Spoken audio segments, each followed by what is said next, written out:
Okay sir. నమస్తే అండి, గోవింద. ఈరోజు సాక్షాత్తు మన కలియుగ వైకుంఠ దేవుని దర్శనం జరిగింది.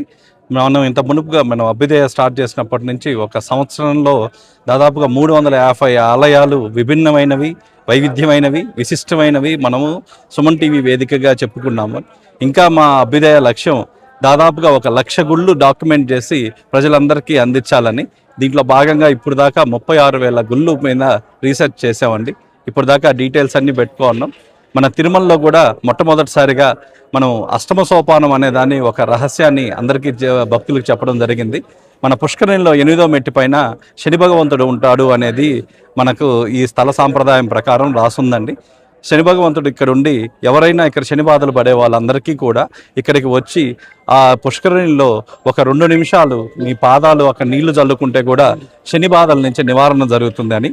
రెండోది కూడా మీరు గమనించినట్లయితే ఎక్కడ తిరుమాడు వీధుల్లో కానీ ఎక్కడ కానీ చెప్పులు వేసుకొని తిరగరాదు అని చెప్పారండి. చెప్పులు ఎందుకు వేసుకోకూడదు అంటే ఇక్కడ కింద మీరు కానీ చూసినట్లయితే, కింద అలిపిరి నుంచి కానీ మీరు చూసినట్లయితే సర్పాకారంలో ఉంటుందండి. మీరు కానీ ఎప్పుడైనా ఏ క్షేత్రానికైనా కొండపైన ఉన్న వాటి మార్గం కానీ మీరు కానీ చూస్తే అది సర్పాకారంలో ఉంటుంది. దాని కింద ఉన్న ఎర్త్ మెటల్స్, నికిల్, ఆ తర్వాత సల్ఫరు, ఆ తర్వాత మీకు లిక్విడ్ ఐరన్, ఇవన్నీ కూడా కింద అమాల్గేషన్ జరిగి ఆ అమాల్గేషన్ అంతా కూడా కారల్ రూపంలో ఇలా చుట్టుకొని ఉంటుందండి. చుట్టుకొని ఇలా స్పైరల్గా తిరిగి పైకి వస్తుంది. ఎప్పుడైతే మన తిరుమల టోల్ గేట్ దగ్గర నుంచి ఇంకొక 1/2 కిలోమీటర్ ముందు నుంచి కూడా ఆ ఎనర్జీ పాయింట్ అనేది స్టార్ట్ అవుతుంది. కాబట్టి ఇక్కడ మీరు చెప్పులు లేకుండా నడవడం వల్ల మన పాదాల నుంచి ఆ శక్తి అనేది మన శరీరంలోకి ప్రసరణ జరిగి అక్కడ మన ఏదైతే ఉందో, మన వెన్నుముకలో ఏదైతే ఉందో అక్కడికి వచ్చేసరికి ఇవన్నీ కూడా చక్రాలు ఏవైతే ఉంటాయో ఆ చక్రాలు అన్నీ కూడా యాక్టివేట్ అవుతాయండి. ఒక్కసారిగా కుండలిని శక్తి అనేది ఇక్కడ తిరిగినంతసేపు అది యాక్టివేట్ ఉంటుంది. ఏ సాధన లేకుండా ఏమీ లేకుండా కూడా ఇక్కడ అడుగు పెడతానే, ఇక్కడ మీరు తిరుగుతుంటేనే మూలాధారంలో ఉన్న అన్ని చక్రాలు యాక్టివేట్ అవుతాయండి. కాబట్టి దయచేసి భక్తులు ఇది అందరూ గమనించాలి.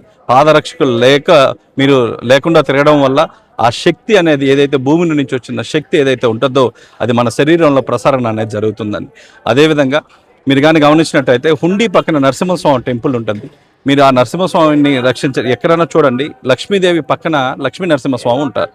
ఆ పైన మీరు కానీ చూసినట్లయితే విగ్రహం పైన ఒక యంత్రం ఉంటుంది. ఆ యంత్రం ఎవరూ చెక్కలేదండి, దానికై అదే ఏర్పడింది. కాబట్టి రక్షణ శక్తిగా ఇప్పుడు ఆ చక్రాన్ని ఒకసారి ప్రతి ఒక్కరు కూడా దర్శించాలండి. మూడోది వచ్చేసరికి శిలాతోరణం వచ్చేసరికి మనం అలిపిరి నుంచి ఎలా మన మార్గమో దేవతలు మరియు బ్రహ్మ నిద్రలేసి ఆ మార్గం ద్వారానే వస్తారండి. కాబట్టి అక్కడున్న దాదాపు 16 నుంచి 18 ఎనర్జీ పాయింట్స్ ఉన్నాయి. ఆ ఎనర్జీ పాయింట్స్ కూడా ప్రతి ఒక్కరు కూడా అక్కడ ధ్యానం చేసినట్లయితే మీకు తెలియకుండానే మీ శ్వాస వేగం అనేది నిమిషానికి 15 నుంచి 20 స్పీడ్ ఉండేది మీకు గ్రౌండింగ్ 5 నుంచి 6 వరకు వస్తుందండి. ఇవన్నీ కూడా ఈ తిరుమల అనేది సాక్షాత్తు వైకుంఠం. కాబట్టి ఇలాంటి పవిత్రమైన స్థలానికి తిరుమల అని కాకుండా వైకుంఠానికి డైరెక్ట్గా వచ్చినట్టు ప్రతి ఒక్కరు ఫీల్ కావాలి.